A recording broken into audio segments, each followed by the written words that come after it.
कैसे हो आप सब। तो आइए आज हम लोग आप सभी के लिए लेकर के आए हैं one shot unit and dimensions का, जिसमें मैं आपको शुरू से लेकर के अंत तक सारा का सारा जो है कि यूनिट्स बता दूंगा, सारा का सारा डायमेंशंस बता दूंगा, डायमेंशंस लिखने सिखा दूंगा, यूनिट्स निकालने सिखा दूंगा, ठीक है ना। और आपको ये भी बताऊंगा कि जो 7 फंडामेंटल क्वांटिटीज है, जिसको हम लोग बेस क्वांटिटीज कहते हैं कई बार, और इससे भी ऊपर अगर जाए तो प्योर बेस क्वांटिटीज क्या होती है, उन सभी के बारे में भी हम आपसे डिस्कस करेंगे। और साथ ही साथ आपको जो है कि नीट के प्रीवियस ईयर क्वेश्चंस को भी करवाएंगे, क्योंकि हम नीट ओरिएंटेड पढ़ाते हैं, और साथ ही साथ जेई के भी क्वेश्चंस आपसे लगवाएंगे, ठीक है ना। तो आप लोग दिल थाम के बैठिए और अंत तक हमारे साथ जुड़े रहिए। हर एक चीज आपको जो है कि कवर करके मैं दूंगा इसी वीडियो के अंतर्गत, ठीक है। ये वन शॉट होने वाला है और इसको देखने के बाद मैं आपको पूरी तरीके से विश्वास दिला सकता हूं कि आपको और कहीं जाने की आवश्यकता नहीं है। देखिए स्टूडेंट्स, यूनिट एंड मेजरमेंट या फिर आप कह लीजिए यूनिट एंड डायमेंशंस, ठीक है ना। इसी में आज जो है कि हम लोग सबसे पहले टॉपिक हम लोग यहाँ पर डिस्कस करने जा रहे हैं फिजिकल क्वांटिटी। अब फिजिकल क्वांटिटी होती क्या है, तो ऐसी क्वांटिटी जिसको हम लोग फिजिकली मेजरमेंट कर पाए, है ना, तो उसको फिजिकल क्वांटिटी कहते हैं। जैसे कि मास को हम लोग फिजिकली हम लोग जो है कि तौल करके उसको वजन करते हैं, या उसको फिजिकली वेरीफाइड करते हैं, या फिजिकली उसको हम लोग मेजर कर पाते हैं, या फिर टाइम को भी हम लोग फिजिकली मेजर कर पाते हैं, फिर लेंथ को भी हम लोग फिजिकली मेजर कर पाते हैं। 1 किलोमीटर है, 2 किलोमीटर है, 3 किलोमीटर, ये इस प्रकार से, ठीक है ना। तो which one can be measured physically called physical quantity. ऐसी क्वांटिटी जिसको हम लोग फिजिकली मेजर कर पाए उसे फिजिकल क्वांटिटी कहते हैं। जैसे एग्जांपल है भाई, मास, टाइम, लेंथ, एरिया, फोर्स, ये सब हम लोग फिजिकली मेजर कर पाते हैं, इसीलिए इसको हम लोग फिजिकल क्वांटिटी कहते हैं। फिर on the other hand happiness हो गया, सैडनेस हो गया, खुशी हो गया, दुख हो गया, ये सब को हम लोग फिजिकली मेजर नहीं कर पाएंगे, इसीलिए ये सब जो है कि फिजिकल क्वांटिटी नहीं होती है। आइए अब हम लोग आगे बात करेंगे कि फिजिकल क्वांटिटीज की भी 2 प्रकार होती है, ठीक है ना। एक जो होती है आपका फंडामेंटल क्वांटिटीज, एक क्या होती है फंडामेंटल क्वांटिटी जिसको डिराइव करने की कोई आवश्यकता नहीं है, जो by the nature by the birth पहले से एग्जिस्ट करती है। तो क्या है भाई, तो सेल्फ डिफाइंड जो होती है, जिसको डिफाइन करने की और आवश्यकता नहीं है, जैसे मास हो गया, लेंथ हो गया, टाइम हो गया, ये सब क्या है फंडामेंटल क्वांटिटी है। दूसरा क्या बात करूंगा मैं, डिराइव्ड क्वांटिटी। ऐसी क्वांटिटी जिसको बताने के लिए, जिसको डिफाइन करने के लिए हमें फंडामेंटल क्वांटिटीज की आवश्यकता पड़ती हो, वैसे क्वांटिटीज को डिराइव्ड क्वांटिटी कहते हैं। जैसे defined by using fundamental quantity, जैसे भाई एरिया, हमको एरिया को डिफाइन करना है, तो एरिया का मतलब क्या होता है, लेंथ इनटू ब्रेथ। तो लेंथ भी तो एक प्रकार का लंबाई होता है L, और ब्रेथ भी एक प्रकार का लंबाई होता है L, तो दोनों को मिलाएंगे तो क्या होगा L2। तो एरिया का डायमेंशन क्या हो जाएगा L2, समझ रहे हैं ना। तो यानी कि आप यहाँ पर देख सकते हैं, एरिया को डिफाइन करने के लिए हमें लेंथ का सहारा लेना पड़ा। एरिया को डिफाइन करने के लिए हमें लेंथ का सहारा लेना पड़ा, यानी कि फंडामेंटल क्वांटिटी क्या था, लेंथ था, ठीक है ना। तो इसी को हम लोग कहते हैं डिराइव क्वांटिटी। वैसी क्वांटिटी जिसे डिफाइन करने के लिए हमें फंडामेंटल क्वांटिटी की आवश्यकता पड़े, उसे हम लोग डिराइव क्वांटिटी कहते हैं। अब हो गया ये। अब बात करेंगे वेलोसिटी। तो वेलोसिटी क्या होता है भाई साहब, change in displacement with respect to time. Change in displacement with respect to time, तो चेंज इन डिस्प्लेसमेंट यानी कि डिस्प्लेसमेंट होता क्या, लेंथ ही ना होता है, तो लेंथ बाय टाइम। तो वेलोसिटी को डिफाइन करने के लिए लेंथ का सहारा लेना पड़ा और टाइम का सहारा लेना पड़ा। और लेंथ क्या है जरा देखिए तो फंडामेंटल क्वांटिटी है, और टाइम क्या देखिए तो जरा फंडामेंटल क्वांटिटी है। तो कुल मिलाकर के ऐसी क्वांटिटीज जिसे हम लोग डिराइव कहेंगे, वो हमेशा और हमेशा फंडामेंटल क्वांटिटी से ही, फंडामेंटल क्वांटिटी के ही मदद से डिफाइन हो सकेगी, ठीक है।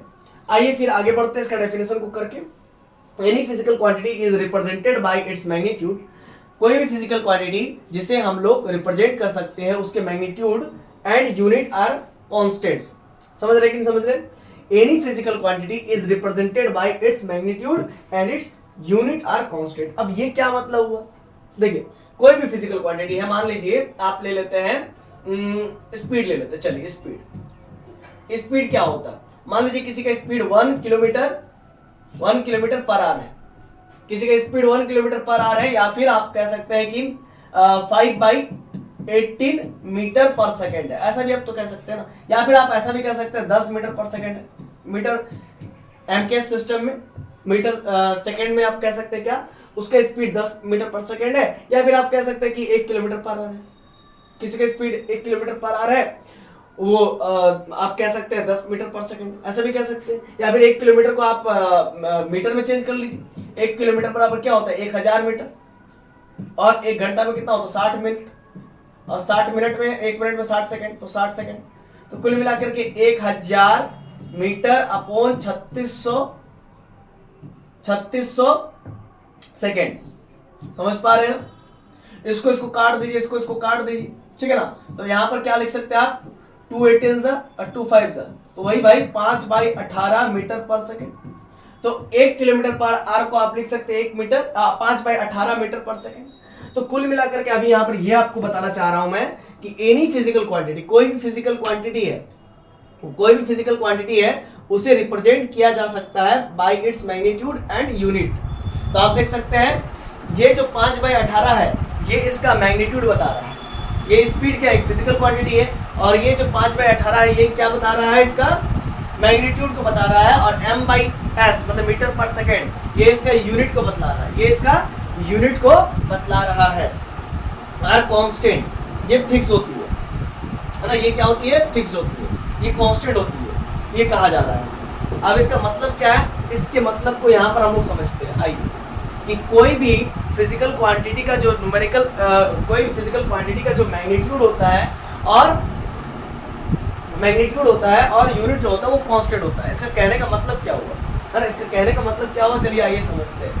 देखिए आपको एक बात बहुत अच्छे से मालूम है कि क्या, जैसे हम लोग स्पीड ही ले लेते हैं तो स्पीड बराबर क्या होता है मीटर पर सेकेंड। मान लीजिए स्पीड को हम लोग क्या लिखते हैं चेंज ऑफ dx/dt, है ना, change in displacement with respect to time, यानी कि इसका यूनिट हो जाएगा मीटर पर सेकेंड, है ना। ऐसा कुछ मान लीजिए 10 मीटर पर सेकेंड, ऐसा कुछ मान लीजिए, ठीक है। तो यहाँ पर आप देख सकते हैं कि स्पीड एक फिजिकल क्वांटिटी है, और फिजिकल क्वांटिटी में होता क्या है जरा समझिएगा। यहाँ पर ये इसका मैग्नीट्यूड को बतला रहा है, और ये जो है इसका यूनिट को बतला रहा है कि नहीं। तो वही कह रहा है ये मैग्नीट्यूड को हम लोग कहते हैं न्यूमेरिकल वैल्यू, क्या कहते हैं न्यूमेरिकल वैल्यू। तो न्यूमेरिकल वैल्यू गुने यूनिट है, न्यूमेरिकल वैल्यू गुने यूनिट, ये क्या होता है कांस्टेंट होता है। तो ये कांस्टेंट क्यों होता है आइए इसको समझते हैं। ऐसे न्यूमेरिकल वैल्यू को हम लोग मैग्नीट्यूड कहते हैं, और यूनिट तो यूनिट ही होता है, ये कांस्टेंट होता है। ये कांस्टेंट कैसे होता समझते हैं। देखिए n और u को जब हम लोग मल्टीप्लाई करते हैं, मतलब कोई भी फिजिकल क्वांटिटी को हम लोग उसके मैग्नीट्यूड और उसके यूनिट के साथ लिखेंगे, ये हमेशा और हमेशा क्या होता है कांस्टेंट होता है। क्या होता है कांस्टेंट होता है, ठीक है ना। ये हमेशा याद रखिएगा, ये हमेशा कांस्टेंट होता है, ये बदलता नहीं, ठीक है, क्लियर है। अब यहाँ पर ये समझिएगा अगर कांस्टेंट होता है तो n बराबर तब क्या हो जाएगा इक्वल्स टू 1/u, और जो आपका मैथ्स का नियम है कि इक्वलिटी हट जाता है, इक्वलिटी हट के डायरेक्टली प्रोपोर्शनल या इनवर्सली प्रोपोर्शनल लग गया। अब ये कह रहा है कि यूनिट बढ़ेगा तो न्यूमेरिकल वैल्यू का मान घटेगा, यूनिट बढ़ेगा तो न्यूमेरिकल वैल्यू घटेगा, और यूनिट घटेगा तो न्यूमेरिकल वैल्यू बढ़ेगा। फिर से मैं कहना चाहता हूँ, देखिए यूनिट बढ़ा तो न्यूमेरिकल मान घटा, और यूनिट घटा तो न्यूमेरिकल मान बढ़ा, यूनिट घटेगा तो न्यूमेरिकल मान बढ़ेगा। समझ पा रहे हैं। वही यहाँ पर देखिए लिखा गया है रेक्टेंगुलर हाइपरबोला की मदद से कि भाई ये तो कांस्टेंट होता है तो n is inversely proportional 1/u। आप देख सकते हो कि इफ यूनिट इज इंक्रीज, अगर यूनिट बढ़ रहा है, आप देख सकते हो इधर यूनिट बढ़ रहा है, ये यूनिट और न्यूमेरिकल वैल्यू यानी कि मैग्नीट्यूड का ग्राफ बना रहे हैं, ठीक है ना। तो यूनिट बढ़ रहा है, जैसे से यूनिट बढ़ रहा है, देखिए यूनिट बढ़ रहा है जैसे यहाँ पर, तो उस केस में न्यूमेरिकल वैल्यू यहाँ पर आ गया। अब यहाँ पर ऐसा आप समझिए, इसको इधर बना के दिखा देखिए, इसको इधर बना के जैसे मान के चलिए स्टूडेंट्स, ये यूनिट है, ये न्यूमेरिकल वैल्यू, ठीक है ना। देखिए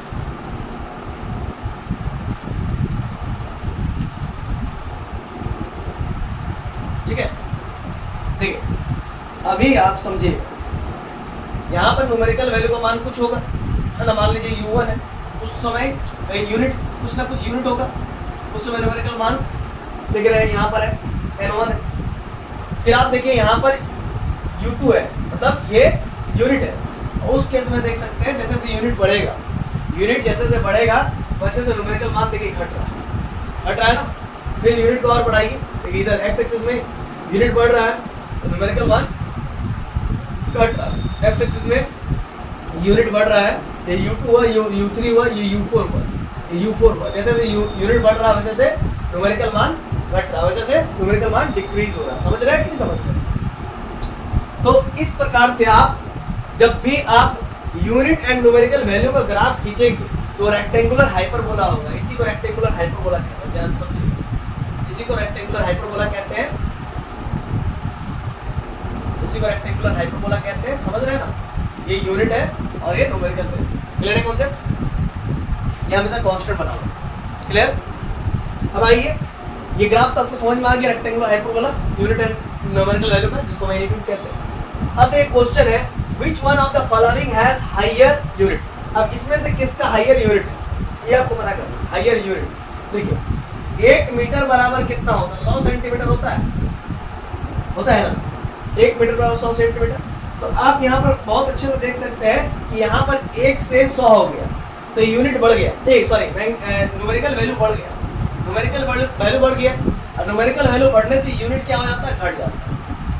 देखिए, मीटर से सेंटीमीटर चल गया तो यूनिट तो घट गया ना, मीटर बड़ा होता सेंटीमीटर कम होता है, कम हो गया। तो वही कह रहा है कि अगर न्यूमेरिकल वैल्यू बढ़ जाएगा तो यूनिट घट जाएगा। फिर आप यहाँ पर ध्यान दीजिएगा, 1 किलोमीटर पर आवर, तो 1 किलोमीटर पर आवर को हम लोग क्या लिख सकते हैं? 1 किलोमीटर क्या लिख सकते हैं? 1000 मीटर। और 1 घंटा में क्या होता है? 60 मिनट, और 60 मिनट और 1 मिनट में 60 सेकंड। तो पूरे को 60 से मल्टीप्लाई कर देंगे, सेकंड में हो जाएगा। तो कुल मिला करके ये जीरो कट गया, ये जीरो कट गया, बचा 10/36 मीटर पर सेकंड। तो देखिए 2 18 जा 36 और 2 पंजे 10, तो कुल मिला करके 5/18 मीटर पर सेकंड। अब आपको मालूम है कि यहाँ पर 1 किलोमीटर पर आवर था, ठीक है, ये आपको मालूम है बहुत अच्छे से, ठीक है। अब यहाँ पर 1 से मान घट गया, 1 से मान घट गया मतलब 5/18 हो गया। 5/18 का मान 1 से छोटा ही होता है, मतलब 1 इज ग्रेटर देन 5/18, यानी कि यहाँ पर न्यूमेरिकल वैल्यू घट गया। तो न्यूमेरिकल वैल्यू क्या हो गया? घट गया, डिक्रीज कर गया। तो ये यूनिट बढ़ गया, है ना, ये मीटर पर सेकेंड बढ़ गया। सर मीटर पर सेकेंड कैसे बढ़ गया? तो भाई यहाँ पर एक आप समझिएगा, ये एक क्या था? न्यूमेरिकल वैल्यू था ना, एक न्यूमेरिकल वैल्यू था जिसको मैग्नीट्यूड कह रहे हैं। इसका मान घटने से, है ना, यूनिट का मान बढ़ गया। समझ रहे हैं ना? यूनिट का मान क्या हो गया? इंक्रीज कर गया, ये इंक्रीज कर गया। समझ रहे हैं? यही बात। चलिए अब आगे बढ़ते हैं, और वहां पर उल्टा हो गया,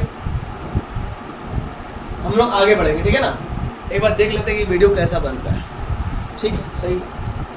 देखिए, अब 1 किलोमीटर पर आवर को हम लोग क्या कहते हैं? 5/18 मीटर पर सेकंड अभी प्रूव करके दिखाए। और 1 मीटर पर सेकंड क्या हो जाएगा? ये उधर चल जाएगा तो 18/5 किलोमीटर पर आवर हो जाएगा। समझ रहे हैं ना? अब हम आपको बताने जा रहे हैं वेलोसिटी या स्पीड, वेलोसिटी कहो या स्पीड कहो या स्पीड ऑफ साउंड कहो, कुछ भी कहो, किसी का भी स्पीड लिखो या फिर किसी का वेलोसिटी लिखो। तो वेलोसिटी बराबर क्या होता है? Change in displacement with respect to time, ठीक है। अब पहले हम डायमेंशंस निकालने सिखा रहे हैं। डिस्प्लेसमेंट क्या होता है? एक प्रकार का लेंथ होता है, शॉर्टेस्ट डिस्टेंस होता है, और उसको हम लोग L से रिप्रेजेंट करेंगे। मतलब हम लोग जो फंडामेंटल क्वांटिटीज है उसका सहारा लेंगे डायमेंशंस को लिखने के लिए। मास को हम लोग कैपिटल M से रिप्रेजेंट करेंगे, है ना। लेंथ को हम लोग किससे रिप्रेजेंट करेंगे? कैपिटल L से रिप्रेजेंट करेंगे, और टाइम को हम लोग कैपिटल T से रिप्रेजेंट करेंगे। पहले इतना समझो, ठीक है ना। ये 7 फंडामेंटल क्वांटिटीज आएंगे, उसके बारे में भी हम यहाँ पर डील करेंगे, ठीक है। तो S मेरा क्या हो गया? डिस्प्लेसमेंट, है ना, यानी कि L से रिप्रेजेंट करेगा, टाइम को T से। और हम लोग यहाँ पर 3 क्वांटिटी का सहारा लेंगे, M L T। तो M यहाँ पर M तो है नहीं, मतलब वेलोसिटी में तो M 0, L के माथे पर 1 और T के माथे पर -1 हो जाएगा, ठीक है। इसका वैल्यू हो गया M0, L1 और T -1। देखिए यहाँ पर सिंपल आप LT⁻1 भी लिख सकते हैं, LT⁻1 भी लिख सकते हैं, ठीक है। अब आइए आगे। अब एक्सीलरेशन या फिर एक्सीलरेशन ड्यू टू ग्रेविटी कह लीजिए, जिसको m/g कहते हैं। ऊपर से कोई सेब गिरा तो m/g लगेगा उसमें। एक्सीलरेशन का फॉर्मूला क्या होता है? वेलोसिटी अपॉन टाइम, ठीक है। वेलोसिटी का क्या अभी निकाले? LT-1 और टाइम का T होता है। तो ये टी का पावर नीचे में कितना है ना, ये टी का पावर नीचे में कितना है, ये +1 है, ऊपर जाएगा तो फिर क्या होगा एल टी -1 है, और ऊपर में आएगा तो -1, एल टी -2 हो जाएगा, एल टी -2 है, ठीक है ना। अब जरा देखिए फोर्स का क्या होता है, mass into acceleration, mass into acceleration, ठीक है ना। मास और एक्सीलरेशन को यहाँ पर समझिएगा बात, देखिए मास इनटू एक्सीलरेशन होता है ना, तो मास का क्या हो जाएगा, मास का डायमेंशन हो जाएगा m, ठीक, और एक्सीलरेशन का अभी क्या लेकर के आए एल टी -2, एल टी -2 हो गया, तो कुल मिलाकर के mLT⁻² हुआ ना, समझ रहे हैं ना, mLT⁻², इजी है सब, फटाफट अब निकालना चाहिए। सरफेस टेंशन का मतलब क्या होता है, जिसकी वजह से कोई भी चीज आप कह सकते हो, जैसे क्या पानी के मॉलिक्यूल्स गोल क्यों होते हैं, सरफेस टेंशन की वजह से, है ना। कोई भी ऑब्जेक्ट्स क्या, कोई भी मैटर क्या चाहता है, अपने आप को कम से कम एरिया में कंडेंस करके रखे, तो इसी से जन्म होता है सरफेस टेंशन का, है ना। मतलब फोर्स पर यूनिट लेंथ पे अगर लगे तो उसी को सरफेस टेंशन कहते हैं।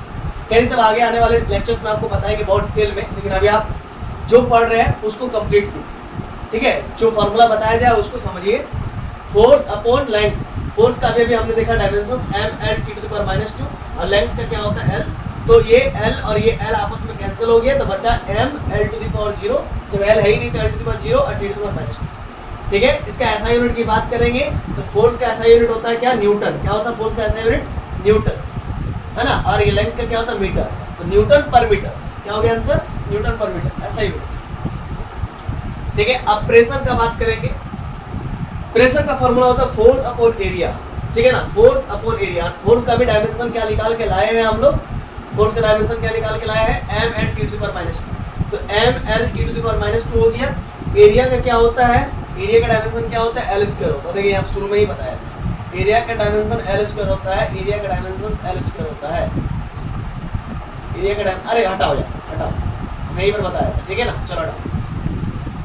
देखो फोर्स, प्रेशर का फॉर्मूला क्या होता है, फोर्स अपॉन एरिया, और फोर्स का क्या हो गया, अभी निकाले हैं mL⁻² निकाले हैं डायमेंशन, एरिया क्या होता है लेंथ इनटू ब्रेथ, लेंथ का L हो गया और ब्रेथ का भी L हो गया, L से L कैंसिल हो गया, तो ऊपर में m है पावर 1 और L के माथे पर +1, सॉरी ऊपर में चला जाएगा तो क्या होगा L के माथे पर -1 हो जाएगा, -1 और T के माथे पर -2, तो आंसर क्या हो गया mL⁻1 T⁻², ठीक है। अब आगे बढ़िए, देखिए भाई मास का ऐसा यूनिट क्या होता है केजी, ठीक है ना, यहाँ पर समझिएगा, ठीक है बात बहुत ही ध्यान से,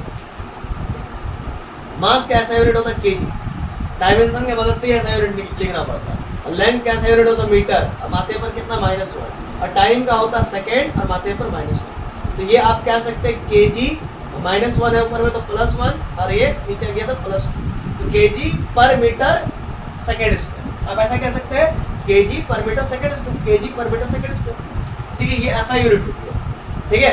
और अगर आप दूसरे तरीके से लिखना चाहे तो वो भी लिख सकते हैं, फोर्स का क्या होता है ऐसा यूनिट न्यूटन होता है, क्योंकि न्यूटन साइंटिस्ट थे जिसने फोर्स का मतलब आप कह सकते हैं ऑब्जर्व किया था पहली बार, और एरिया क्या होता है लेंथ इनटू ब्रेथ होता है, और लेंथ का मीटर होता है और ब्रेथ का भी मीटर होता है, इस प्रकार से एरिया का मीटर स्क्वायर हो जाएगा तो न्यूटन पर मीटर स्क्वायर हो जाएगा, ऐसा भी आप कह सकते हैं कि आंसर में न्यूटन पर मीटर स्क्वायर हो जाएगा, ठीक है ना।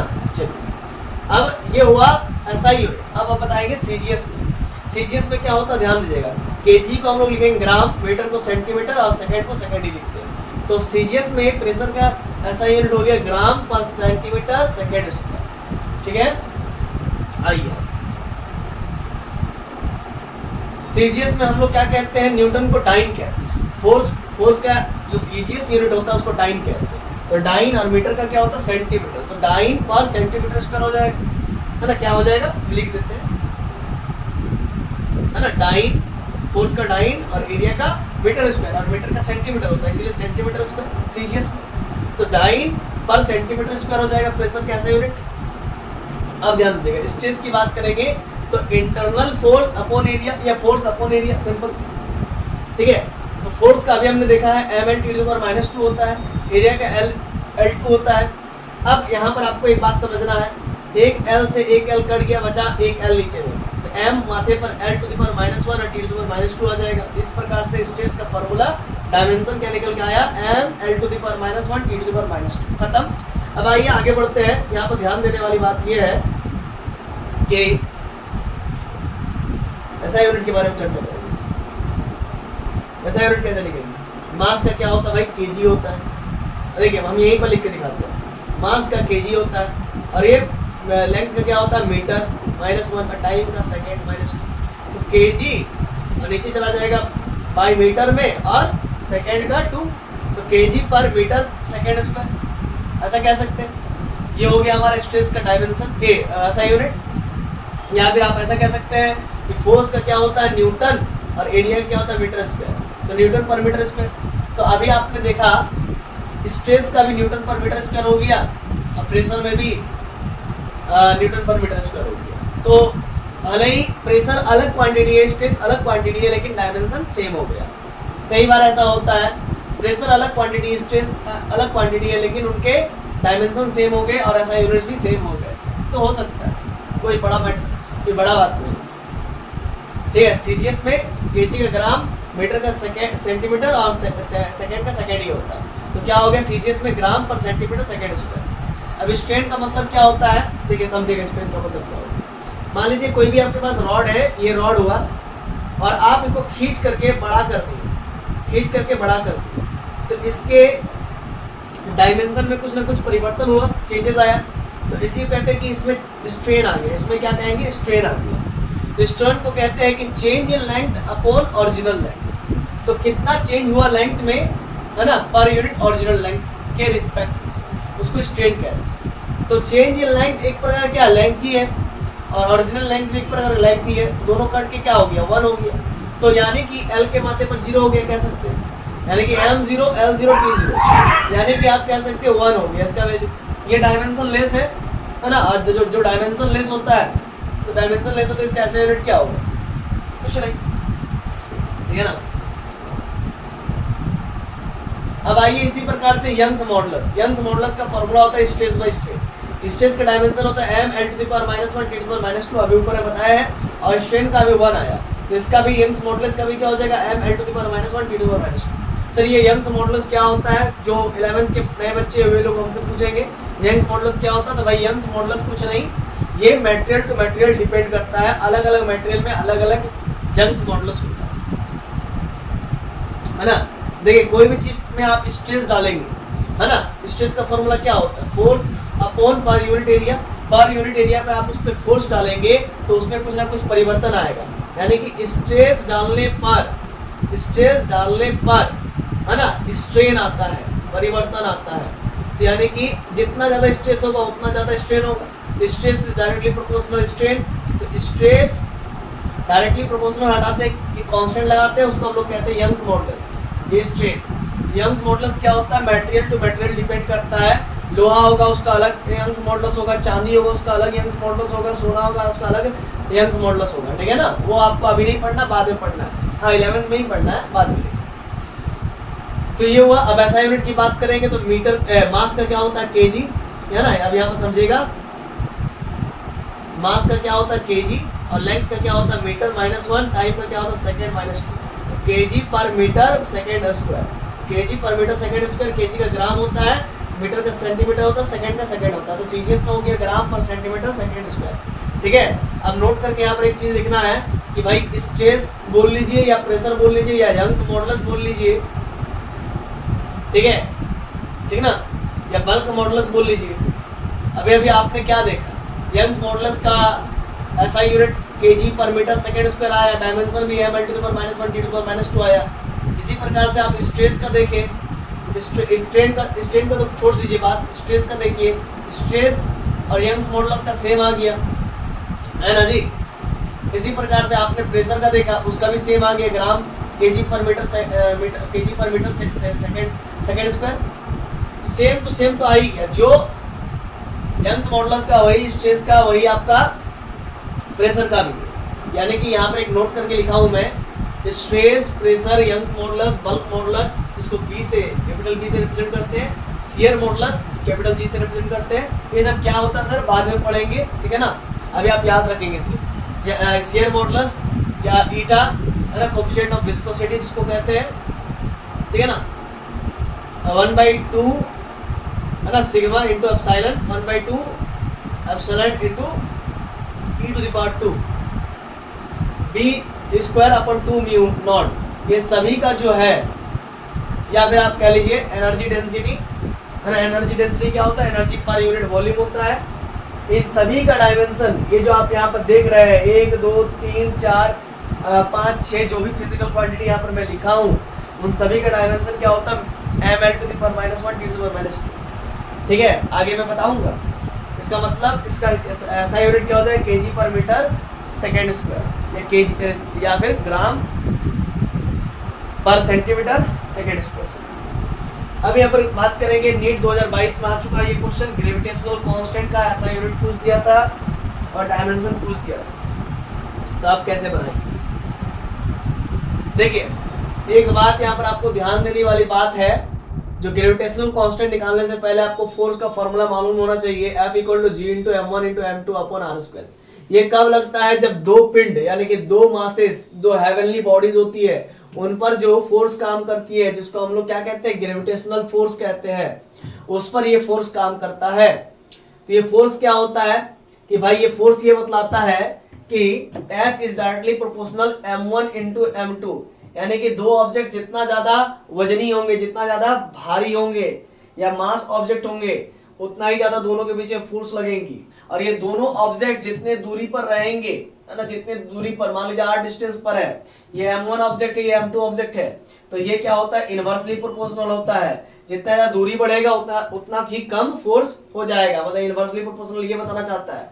अब दोनों को जब ऐड कर देंगे, मिला के लिखेंगे, तो m1 × m2 अपॉन r² होता है डायरेक्टली प्रोपोर्शनल। प्रोपोर्शनलिटी सिंबल हटाते हैं तो एक कांस्टेंट लगता है जिसको g कहते हैं, है ना, m1 × m2 अपॉन r², और इसी g को कहते हैं यूनिवर्सल कांस्टेंट। इसका वैल्यू 6.673 समथिंग होता है ना, न्यूटन मीटर स्क्वायर पर केजी स्क्वायर होता है। अब मैं बताऊंगा ये सबको अभी। देखिए, ये नीट में आया हुआ क्वेश्चन है, तो भाई आपको समझना पड़ेगा, जो कि बहुत इंपॉर्टेंट बनता है। देखिए, g का मान निकालना है तो g को इधर रख दीजिए। देखिए भाई कैसे करेंगे, g का ही ना मान निकालना, g का ही ना वैल्यू निकालना है। तो देखिए, हम g को रखते एक तरफ और ये fr² एक तरफ आ गया, और ये m1 m2 मल्टीप्लाई में था, डिवाइड में आ गया। अब f का क्या हो जाएगा, f का होता है ऐसा यूनिट न्यूटन, और r क्या है, डिस्टेंस है, तो ये हो जाएगा मीटर स्क्वायर, और मास तो एक मास केजी, दूसरा मास केजी, मिलकर केजी स्क्वायर, तो इसका ऐसा यूनिट हो गया न्यूटन मीटर स्क्वायर पर केजी स्क्वायर। अब इसका डायमेंशन लिखना चाहेंगे तो कैसा होगा, ध्यान दीजिएगा। तो g बराबर fr² बाय m1 m2 आया है, फोर्स का होता है डायमेंशन ml⁻², और r यानी कि डिस्टेंस है ना, डिस्टेंस का लेंथ होता है ना, डायमेंशन लेंथ, और 2 है तो लेंथ का 2 हो जाएगा। और मास का क्या होता है, m होता है, कैपिटल M, तो मास है तो मास 2 हो जाएगा।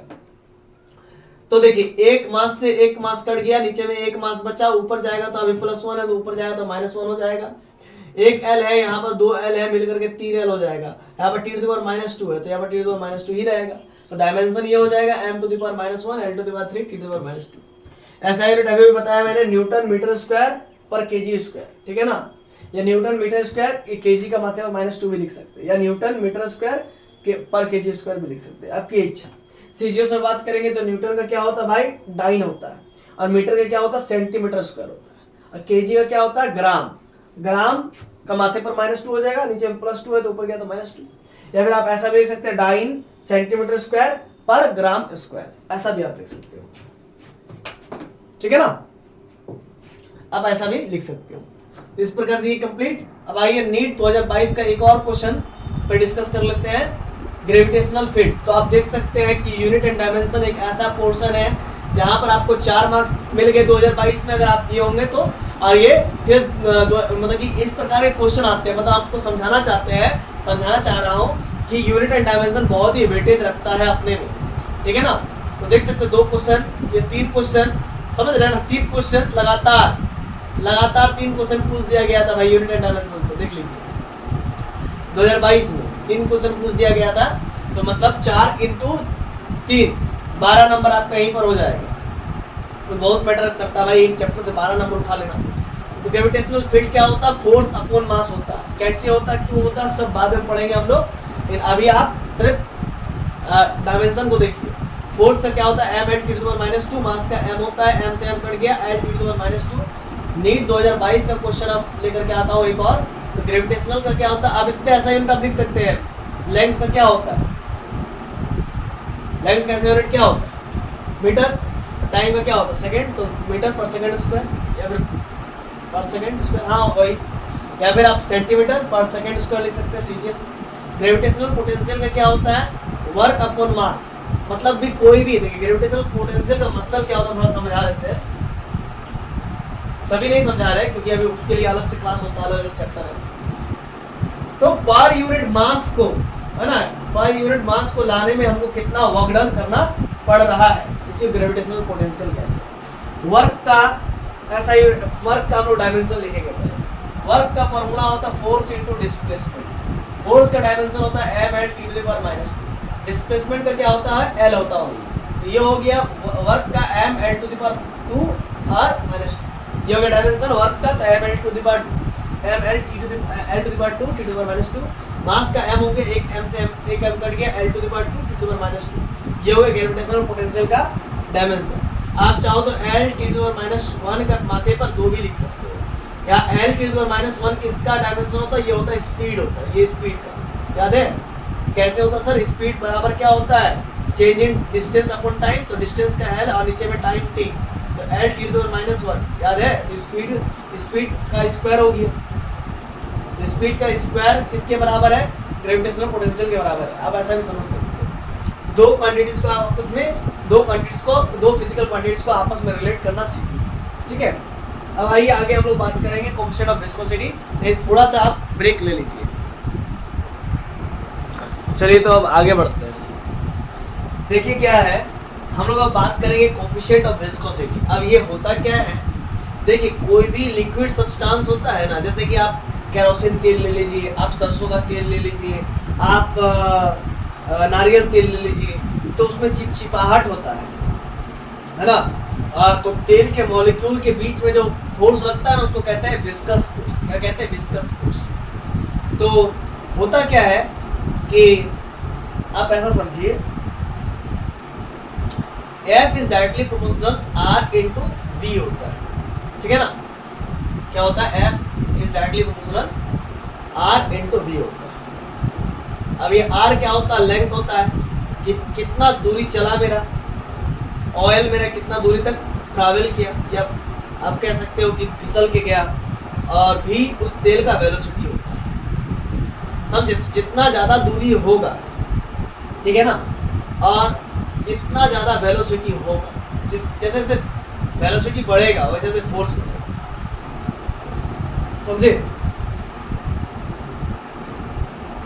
या फिर आप इसको अभी रहने दो, ये सब जब हम करवाएंगे ये सब चैप्टर्स, ठीक है ना, उस समय आपको बहुत अच्छे से क्लियर करवा देंगे। अभी आप सिर्फ फॉर्मूला याद रखो जो कि आपको काम आने वाला है, ठीक है, बस इतना करो।